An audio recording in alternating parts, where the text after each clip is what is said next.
following content is provided under a Creative Commons license. Your support will help MIT OpenCourseware continue to offer high-quality educational resources for free.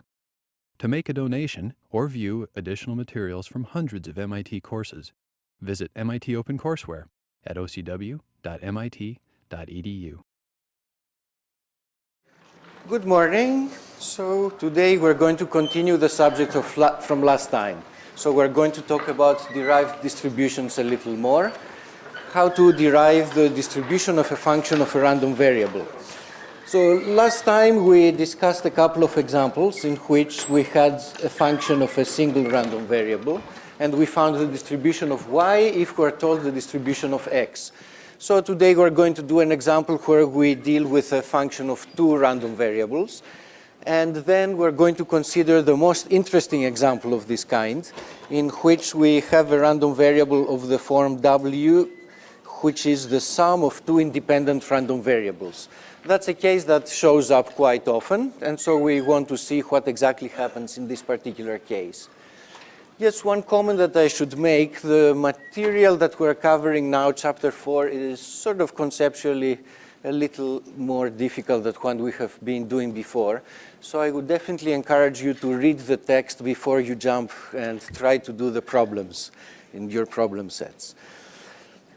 Okay, so let's start with our example in which we're given two random variables. They're jointly continuous and their distribution is pretty simple.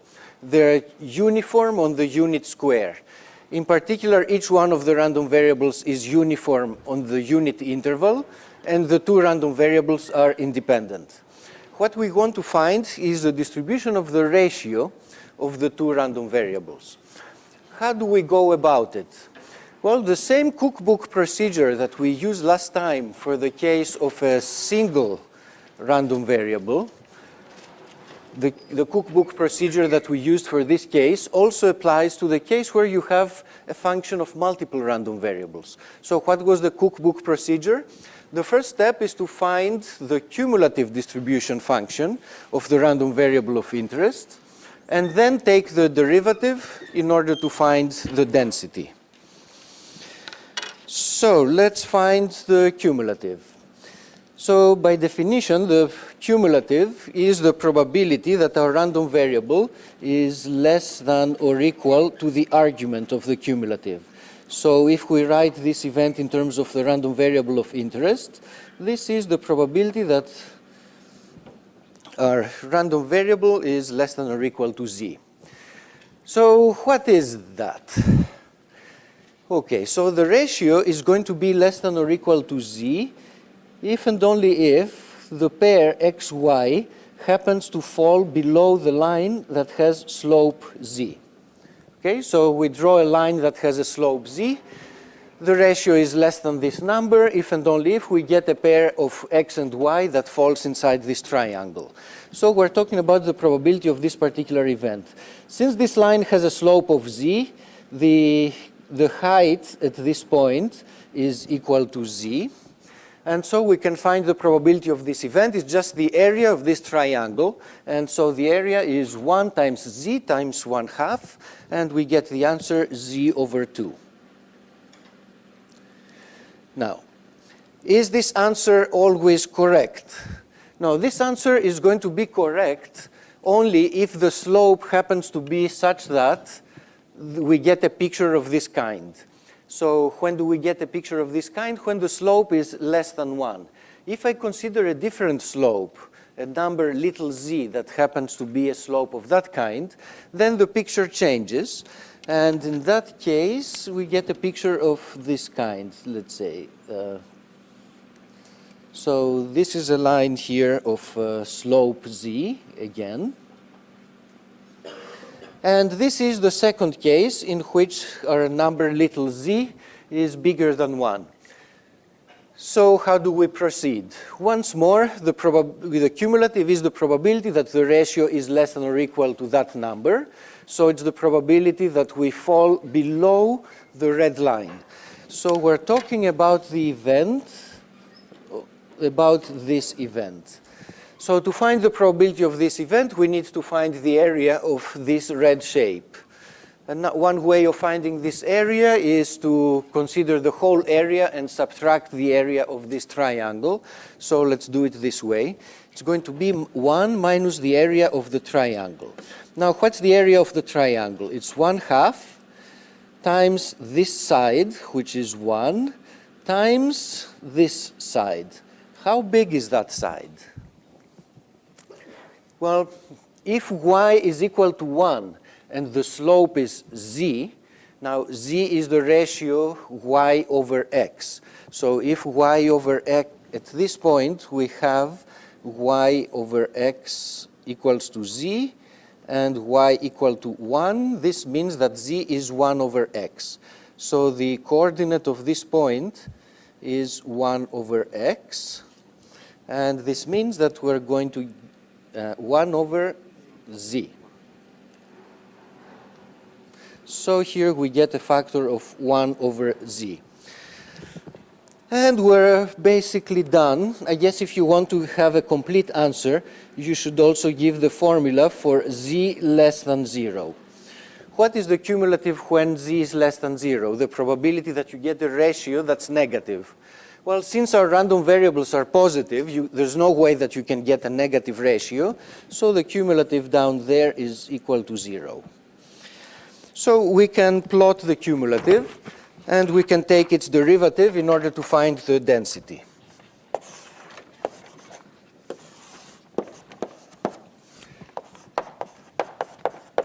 So the cumulative that we got starts at 0 when z's are negative.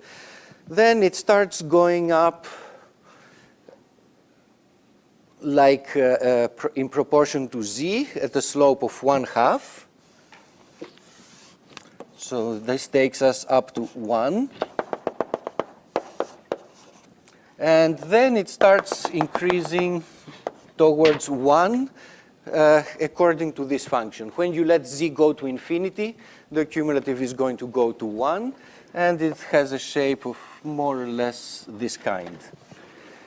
So now to get the density, we just take the derivative.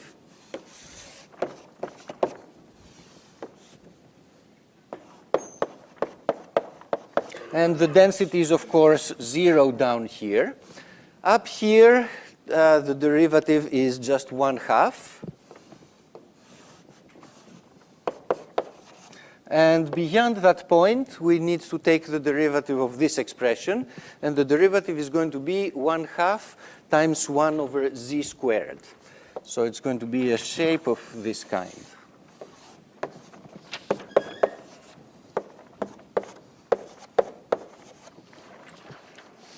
And we are done.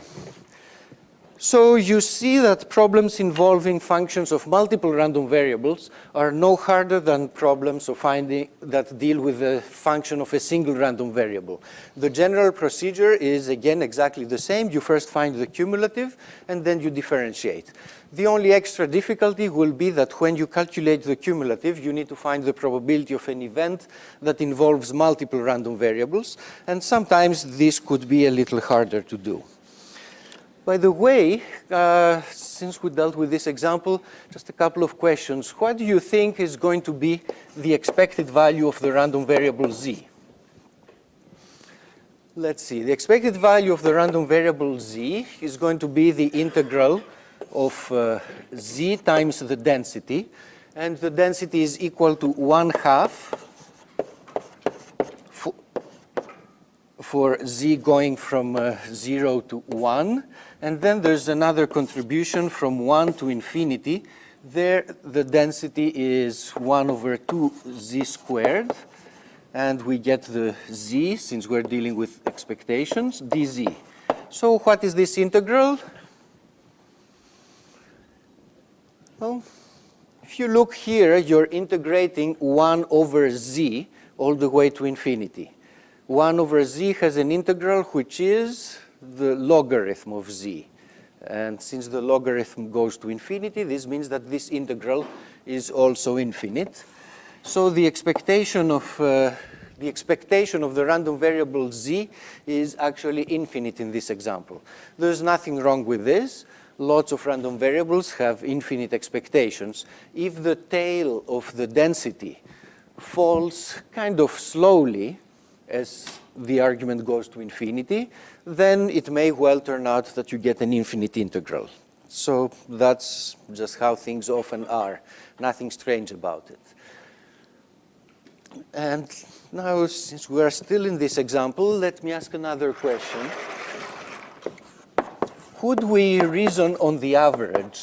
Could it be true that the expected value of z, remember that z is the ratio of y over x, could it be that the expected value of z is this number?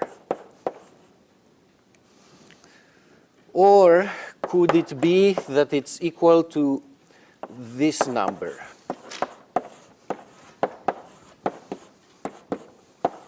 Or could it be that it's none of the above?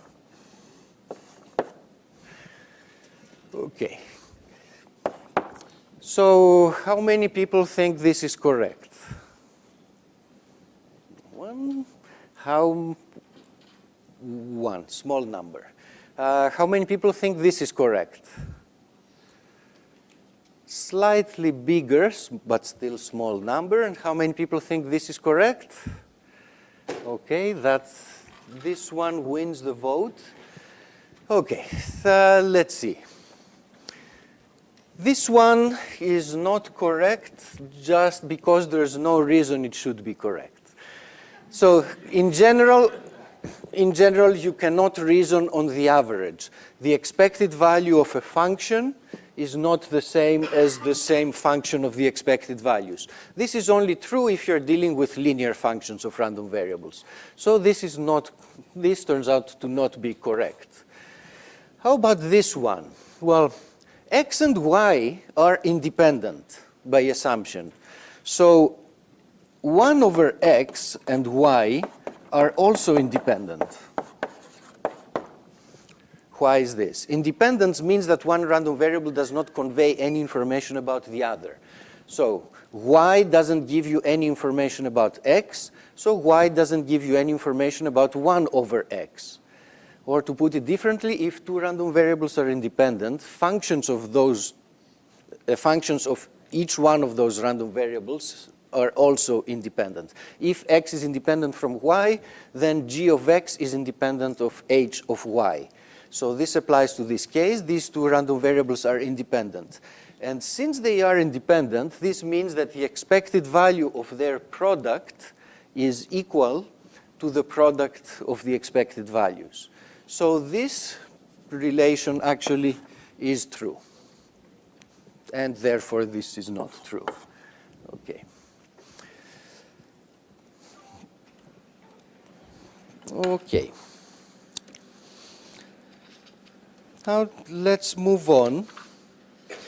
We have this general procedure of finding the derived distribution by going through the cumulative. Are there some cases where we can have a shortcut? Turns out that there is a special case or a special structure in which we can get directly from densities to densities using directly just a formula. And in that case, we don't have to go through the cumulative. So, and this case is also interesting because it gives us some insight about how one density changes to a different density and what affects the shape of those densities. So the case where things are easy is when the transformation from one random variable to the other is a strictly monotonic one. So there's a one-to-one relation between x's and y's. Here we can reason directly in terms of densities by thinking in terms of probabilities of small intervals. So let's look at a small interval on the x-axis, like this one, when x ranges from, where capital X ranges from a small x to a small x plus delta. So this is a small interval of length delta. Whenever x happens to fall in this interval, the random variable y is going to fall in a corresponding interval up there. So up there we have a corresponding interval, and these two intervals, the red and the blue interval, this is the blue interval and that's the red interval, these two intervals should have the same probability. They're exactly the same event. When x falls here, g of x happens to fall in there. So we can say that the probability of this little interval is the same as the probability of that little interval. And we know that probabilities of little intervals have something to do with densities. So what is the probability of this little interval? It's the density of the random variable x at this point times the length of the interval. How about the probability of that interval? It's going to be the density of the random variable y times the length of that little interval. Now, this interval has length delta. Does that mean that this interval also has length delta? Well, not necessarily. The length of this interval has something to do with the slope of your function g. So slope is dy by dx, is how much the slope tells you how big is the y interval when you take an interval x of a certain length. So the slope is what multiplies the length of this interval to give you the length of that interval. So the length of this interval is delta times the slope of your function. So the length of the interval is delta times the slope of the function, approximately. So the probability of this interval is going to be the density of y times the length of the interval that we are considering. So this gives us a relation between the density of x evaluated at this point to the density of y evaluated at that point. The two densities are closely related. If these x's are very likely to occur, then this is big, which means that that density will also be big. If these x's are very likely to occur, then those y's are also very likely to occur. But there's also another factor that comes in, and that's the slope of the function at this particular point. So we have this relation between the two densities. Now, in interpreting this equation, you need to make sure what's the relation between the two variables. I have both little x's and little y's. Well, this formula is true for an x-y pair that are related according to this particular function. So if I fix an x and consider the corresponding y, then the densities at those x's and corresponding y's will be related by that formula. Now, in the end, you want to come up with a formula that just gives you the density of y as a function of y, and that means that you need to eliminate x from the picture. So let's see how that would go in an example. So suppose that we're dealing with the function y equal to x cubed, in which case our function g of x is the function x cubed. And if x cubed is equal to a little y, if we have a pair of x's and y's that are related this way, then this means that x is going to be the cubic root of y. So this is a formula that takes us back from y's to x's. This is the direct function from x, how to construct y. This is essentially the inverse function that tells us from a given y what is the corresponding x. Now, if we write this formula, it tells us that the density at a particular x is going to be the density at the corresponding y times the slope at the function at the particular x that we're considering. The slope of the function is 3x squared. Now, we want to end up with a formula for the density of y. So I'm going to take this factor, send it to the other side. But since I want it to be a function of y, I want to eliminate the x's, and I'm going to eliminate the x's using this correspondence here. So I'm going to get the density of x evaluated at y to the 1/3. And then this factor in the denominator, it's 1 over 3 y to the power 2/3. So we end up with finally with the formula for the density of the random variable y. And this is the same answer that you would get if you go through this exercise using the cumulative distribution function method. You end up getting the same answer, but here we sort of get it directly. Just to get a little more insight of as to why the slope comes in. Suppose that we have a function like this one. So the function is sort of flat, and then moves quickly, and then becomes flat again. What should be, and suppose that x has some kind of reasonable density, some kind of flat density. Suppose that x is a pretty uniform random variable. What's going to happen to the random variable y? What kind of distribution should it have?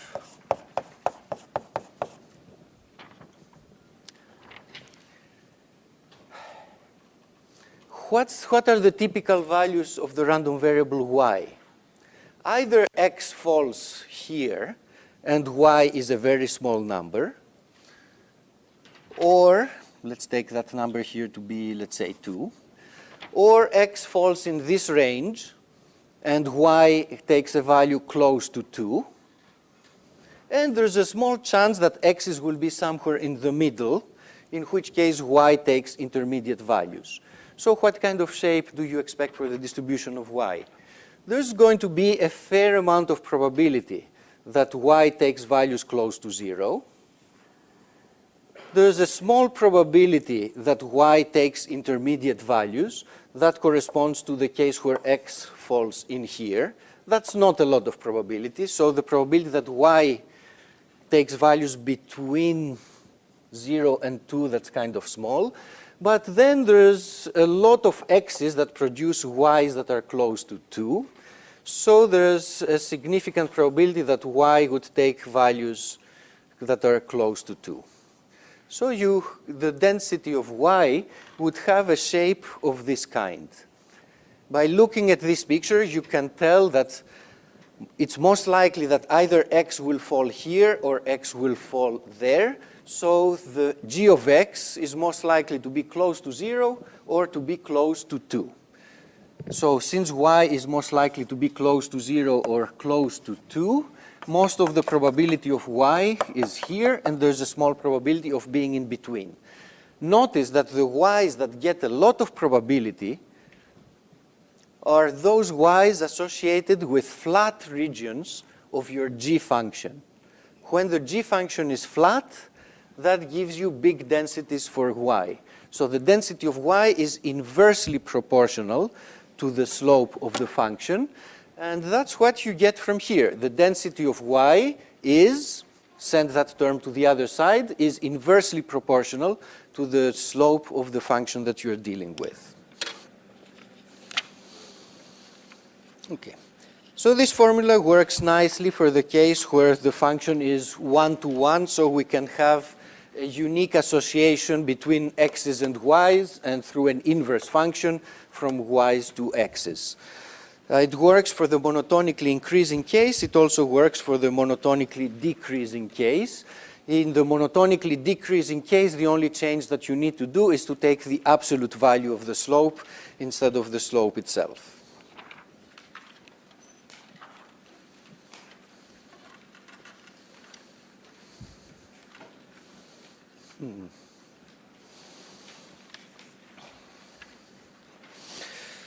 Okay. Now, as another example or a special case, let's talk about the most interesting case that involves a function of two random variables. And this is the case where we have two independent random variables, and we want to find the distribution of the sum of the two. we're really interested in the continuous case, but as a warm-up, it's useful to look at the discrete case first, of discrete random variables. Let's say we want to find the probability that the sum of x and y is equal to a particular number. And to illustrate this, let's take that number to be equal to 3. What's the probability that the sum of the two random variables is equal to 3? To find the probability that the sum is equal to 3, you consider all possible ways that you can get a sum of 3. And the different ways are the points in this picture, and they correspond to a line that goes this way. So the probability that the sum is equal to a certain number is the probability that is the sum of the probabilities of all those points. What is a typical point in this picture? In a typical point, the random variable x takes a certain value, and y takes the value that's needed so that the sum is equal to w. Any combination of an x with a w minus x, any such combination gives you a sum of w. So the probability that the sum is w is the sum over all possible x's, that's over all these points, of the probability that we get a certain x, let's say x equals 2, times the corresponding probability that the random variable y takes the value 1. And why am I multiplying probabilities here? That's where we use the assumption that the two random variables are independent. So the probability that x takes a certain value and y takes the complementary value, that probability is the product of the two probabilities because of independence. And when we write that into our usual PMF notation, it's a formula of this kind. So this formula is called the convolution formula. It's an operation that takes one PMF and another PMF, we're given the PMFs of x and y, and produces a new PMF. So think of this formula as giving you a transformation. You take two PMFs, you do something with them, and you obtain a new PMF. This procedure, what this formula does, is nicely illustrated sort of by mechanically. So let me show you a picture here and illustrate how the mechanics go in general. So you don't have these slides, but let's just reason through it. So suppose that you are given the PMF of x and has this shape, you're given the PMF of y, it has this shape, and somehow we want to do this calculation. Now we need to do this calculation for every value of w in order to get the PMF of w. Let's start by doing the calculation just for one case. Suppose that w is equal to 0, in which case we need to find the sum of px of x and py of minus x. How do you do this calculation graphically? It involves the PMF of x, but it involves the PMF of y with the argument reversed. So how do we plot this? Well, in order to reverse the argument, what you need is to take this PMF and flip it. So that's where it's handy to have a pair of scissors with you. So you cut this down. And so now you take the PMF of y, the PMF of the random variable y and just flip it. Okay? So what you see here is this function where the argument is being reversed. And then what do? We cross multiply the two plots. Any entry here gets multiplied with the corresponding entry there, and we consider all those products and add them up. In this particular case, the flipped PMF doesn't have any overlap with the PMF of x, so we're going to get an answer that's equal to 0. So for w is equal to 0, the PW is going to be equal to 0 in this particular plot. Now, if we have a different value of w, if we have a different value of the argument w, then we have here the PMF of y that's flipped and shifted by an amount of w. So the correct picture of what you do is to take this and displace it by a certain amount of w. So here, how much did I shift it? I shifted it until 1 falls just below 4. So I have shifted by a total amount of 5. So 0 falls under 5, whereas 0 initially was under 0. So I'm shifting it by 5 units. And I'm now going to cross-multiply and add. Does this give us the correct, does it do the correct thing? Yes, because a typical term will be the probability that this random variable is 3 times the probability that this random variable is 2. That's a particular way that you can get a sum of 5. If you see here the way that things are aligned, it gives you all the different ways that you can get a sum of 5. You can get a sum of 5 by having 1 plus 4, or 2 plus 3, or 3 plus 2, or 4 plus 1. You need to add the probabilities of all those combinations. So you take this times that, that's one product term, then this times 0, this times that, and so on. You find all the products of the corresponding terms, and you add them together. So it's a kind of handy mechanical procedure for doing this calculation, especially when the PMFs are given to you in terms of a picture. So the summary of these mechanics are just what we did, is that you put the PMFs on top of each other, you take the PMF of y, you flip it, and for any particular w that you're interested in, you take this flipped PMF and shift it by an amount of w. Given this particular shift for a particular value of w, you cross-multiply terms and then accumulate them or add them together. What would you expect to happen in the continuous case? Well, the story is familiar. In the continuous case, pretty much almost always things work out the same way, except that we replace PMFs by PDFs and we replace sums by integrals. So there shouldn't be any surprise here that you get a formula of this kind. The density of W can be obtained from the density of X and the density of Y by calculating this integral. Essentially, what this integral does is it fix a particular W of interest. We are interested in the probability that the random variable capital W takes a value equal to little w or values close to it. So this corresponds to the event, which is this particular line on the two-dimensional space. So we need to find sort of add probabilities along that line. But since the setting is continuous, we will not add probabilities. We're going to integrate.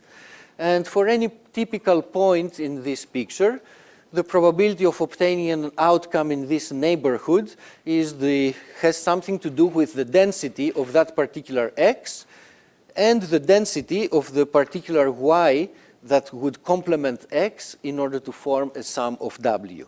So this integral that we have here is really an integral over this particular line. Okay, so I'm going to skip the formal derivation of this result. There's a couple of derivations in the text, and the one which is outlined here is yet a third derivation. But the easiest way to make sense of this formula is to consider what happens in the discrete case. So for the rest of the lecture, we're going to consider a few extra more miscellaneous topics, a few remarks, and a few more definitions. So let's flip a page and consider the next mini topic. There's not going to be anything deep here, but just something that's worth being familiar with. If you have two independent normal random variables with certain parameters, the question is, what does the joint PDF look like? So if they're independent, by definition, the joint PDF is the product of the individual PDFs. And the PDFs, each one of them involves an exponential of something. The product of two exponentials is the exponential of the sum. So you just add the exponents. So this is the formula for the joint PDF. Now you look at that formula and you ask, what does it look like? Okay, so you can understand a function of two variables by thinking about the contours of this function. Look at the points at which the function takes a constant value. Where is it? When is it constant? What's the shape of the set of points where this is a constant. So consider all x's and y's for which this expression here is a constant. That is, this expression here is a constant. What kind of shape is this? This is an ellipse. And it's an ellipse that's centered at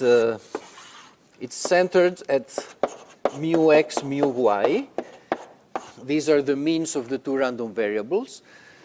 If those sigmas were equal, that ellipse would be actually a circle, and you would get contours of this kind. But if, on the other hand, the sigmas are different, you're going to get an ellipse that has contours of this kind. So if my contours are of this kind, that corresponds to what? Sigma x being bigger than sigma y, or vice versa? Okay. Contours of this kind basically tell you that x is more likely to be spread out than y. So the range of x's, of possible x's, is bigger. And x out here is as likely as a y up there. So big x's have roughly the same probability as certain smaller y's. So in a picture of this kind, the variance of x is going to be bigger than the variance of y. So depending on how these variances compare with each other, that's going to determine the shape of the ellipse. If the variance of y were bigger, then your ellipse would be the other way. It would be elongated in the other dimension. Just to visualize it a little more, let me throw at you a particular picture. This is a picture of one special case.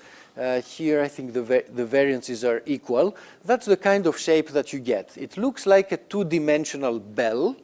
So remember, for normal random variables, for a single random variable, you get a PDF that's bell-shaped. That's just a bell-shaped curve.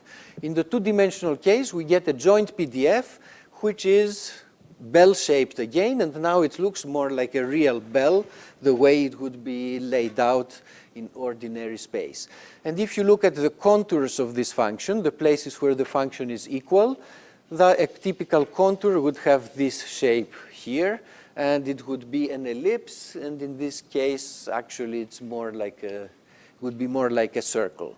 So these would be the different contours for different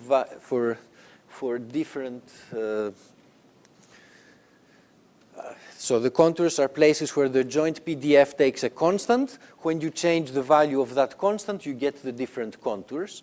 And the PDF is, of course, centered around the mean around the mean of the two random variables. So in this particular case, since the bell is centered around the 0, 0 vector, this is a plot of a bivariate normal with 0 means.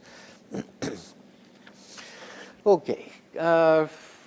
There's bivariate normals are also interesting when your bell is oriented differently in space. We talked about ellipses that are this way, ellipses that are this way. You could imagine also bells that you take them, you squash them somehow so that they become narrow in one dimension, and then maybe rotate them. So if you had, we're not going to go into this subject, but if you had a joint PDF whose contours were like this, what would that correspond to? Would your x's and y's be independent? No, this would indicate that there's a relation between the x's and the y's. That is, when you have bigger x's, you would expect to also get bigger y's. So it would be a case of dependent normals, and we're coming back to this point in a second. Before we get to that point in a second that has to do with the dependencies between the random variables, let's just do another digression. If we have our two normals that are independent, as we discussed here, we can go and apply the formula, the convolution formula that we were just discussing. Suppose you want to find the distribution of the sum of these two independent normals. How do you do this? there's a closed form formula for the density of the sum, which is this one. We do have formulas for the density of x and the density of y, because both of them are normal random variables, so you need to calculate this particular integral here. It's an integral with respect to x, and you have to calculate this integral for any given value of w. So this is an exercise in integration, which is not very difficult, and it turns out that after you do everything, you end up with an answer that has this form, and you look at that and you suddenly recognize, oh, this is normal. And conclusion from this exercise, once it's done, is that the sum of two independent normal random variables is also normal. Now, the mean of w is, of course, going to be equal to the sum of the means of x and y. In this case, in this formula, I took the means to be 0, so the mean of w is also going to be 0. In the more general case, the mean of w is going to be just the sum of the two means. The variance of w is always the sum of the variances of x and y, since we have independent random variables, so there's no surprise here. The main surprise in this calculation is this fact here, that the sum of independent normal random variables is normal. I had mentioned this fact in a previous lecture. Here, what we're doing is to basically outline the argument that justifies this particular fact. It's an exercise in integration where you realize that when you convolve two normal curves, you get back a normal one once more. So now let's return to the comment I was making here, that if you have a contour plot that has, let's say, a shape of this kind, this indicates some kind of dependence between your two random variables. So instead of a contour plot, let me throw in here a scatter diagram. What does this scatter diagram correspond to? Suppose you have a discrete distribution and each one of the points in this diagram has positive probability. When you look at this diagram, what would you say? I would say that when y is big, then x also tends to be larger. So bigger x's are sort of associated with bigger y's in some average statistical sense. Whereas if you have a picture of this kind, it tells you an association that positive y's tend to be associated with negative x's most of the time. Negative y's tend to be associated mostly with positive x's. So here there's a relation that when one variable is large, the other one is also expected to be large. Here there's a relation of the opposite kind. How can we capture this relation between two random variables? The way we capture it is by defining this concept called the covariance that looks at the relation of was x bigger than usual? That's the question whether this is positive. And how does this relate to the answer to the question, was y bigger than usual? We're asking, by calculating this quantity, we're sort of asking the question, is there a systematic relation between having a big x with having a big y? Okay, to understand more precisely what this does, let's suppose that the random variables have zero means, so that we get rid of this, get rid of some clutter. So the covariance is defined just as this product. What does this do? If positive x's tend to go together with positive y's, and negative x's tend to go together with negative y's, this product will always be positive, and the covariance will end up being positive. Particularly if you sit down with this scatter diagram and you do the calculations, you'll find that the covariance of x and y in this diagram would be positive. Because here, most of the time, x times y is positive, there's going to be a few negative terms, but they're fewer than the positive ones. So this is a case of a positive covariance. It indicates a positive relation between the two random variables. When one is big, the other also tends to be big. This is the opposite situation. Here, when one variable, here most of the action happens in this quadrant and that quadrant, which means that x times y most of the time is negative. You get a few positive contributions, but there are few. When you add things up, the negative terms dominate, and in this case we have covariance of x and y being negative. So positive covariance indicates a sort of systematic relation, that there's a positive association between the two random variables. When one is large, the other also tends to be large. Negative covariance is sort of the opposite. When one tends to be large, the other variable tends to be small. Okay. So what else is there to say about the covariance? One observation to make is the following. What's the covariance of x with x itself? If you plug in x here, you see that what we have is expected value of x minus expected of x squared. And that's just the definition of the variance of a random variable. So that's one fact to keep in mind. We had a shortcut formula for calculating variances. There's a similar shortcut formula for calculating covariances. In particular, we can calculate covariances in this particular way. That's just a convenient way of doing it whenever you need to calculate it. And finally, covariances are very useful when you want to calculate the variance of a sum of random variables. We know that if two random variables are independent, the variance of the sum is the sum of the variances. When the random variables are dependent, this is no longer true, and we need to supplement the formula a little bit. And there's a typo on the slides that you have in your hands. That term of 2 shouldn't be there. And let's see where that formula comes from. Suppose that let's suppose that our random variables are independent of, not independent, that our random variables have 0 means.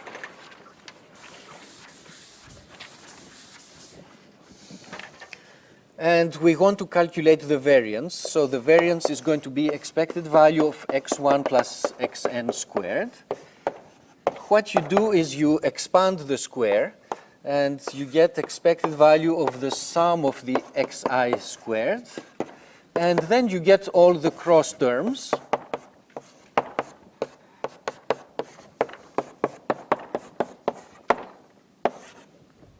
Okay. And so now here, let's assume for simplicity that we have 0 means. The expected value of this is the sum of the expected values of the x squared terms, and that gives us the variance. And then we have all the possible cross terms, and each one of the possible cross terms is expected value of xi times xj. This is just the covariance. So if you can calculate all the variances and the covariances, then you're able to calculate also the variance of a sum of random variables. Now, if two random variables are independent, then you look at this expression. Because of independence, expected value of the product is going to be the product of the expected values. And the expected value of just this term is always equal to 0. Your expected deviation from the mean is just 0, so the covariance will turn out to be 0. So independent random variables lead to 0 covariances, although the opposite fact is not necessarily true. So covariances give you some indication of the relation between two random variables. Something that's not so convenient conceptually about covariances is that it has the wrong units. That's the same comment as that we had made regarding variances. And with variances, we got out of that issue by considering the standard deviation, which has the correct units. So with the same reasoning, we want to have a concept that captures the relation between two random variables in some sense that doesn't have to do with the units that we're dealing. We want to have a dimensionless quantity that tells us how strongly two random variables are related to each other. So instead of considering the covariance of just x with y, we take our random variables and standardize them by dividing them by their individual standard deviations and take the expectation of this. So what we end up doing is the covariance of x and y, which has units that are the units of x times the units of y, but divide with the standard deviation so that we get a quantity that doesn't have units. This quantity, we call it the correlation coefficient. And it's a very useful quantity, a very useful measure of the strength of association between two random variables. It's very informative because it falls always between -1 and +1. This is an algebraic exercise that you're going to see in recitation. And the way that you interpret it is as follows. If the two random variables are independent, the covariance is going to be 0. The correlation coefficient is going to be 0.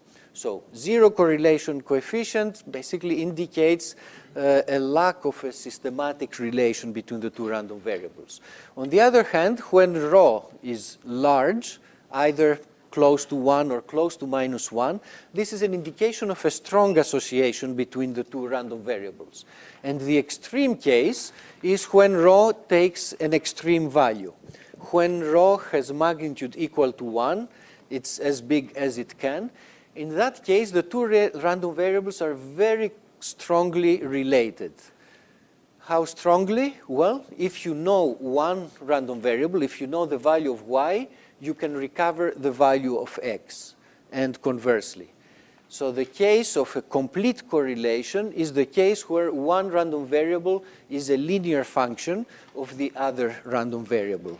In terms of a scatter plot, this would mean that there's a certain line and that the only possible xy pairs that can happen would lie on that line.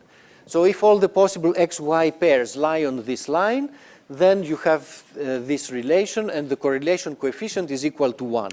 A case where the correlation coefficient is close to 1 would be a scatter plot like this, where the x's and y's are quite strongly aligned with each other, maybe not exactly, but fairly strongly.